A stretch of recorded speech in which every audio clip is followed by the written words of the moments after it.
Hello, welcome back to the knowledge series with EC Hannah. I seem to remember promising not to wear black. It didn't work. So today we're talking about the Mandela Effect. The Mandela Effect is an appellation coined by Fiona Broom in 2009. Now, it refers to a situation where a large number of people believe that something happened or that an event occurred which actually never occurred, or they believe that something occurred in a way that's completely different from what actually occurred. So it's basically a large number of people believing something false.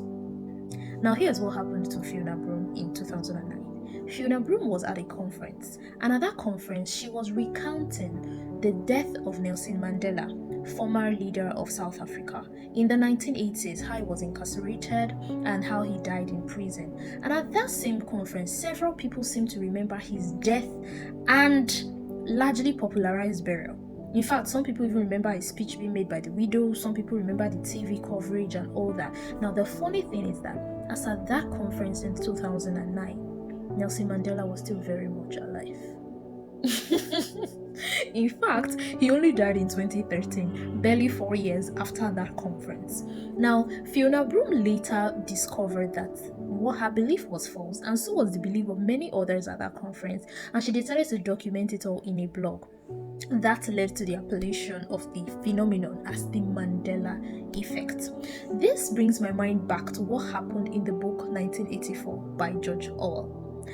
You can use with mass communication, the press, the TV stations, radio stations, social media, and all that.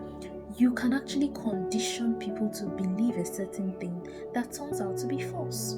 So it then calls to question our ability to really reason things out and rationalize everything. So when you are giving out opinions, when you are sharing your ideas and all, do you take a step back to wonder, am I just projecting something that was projected to me, or is this actually true?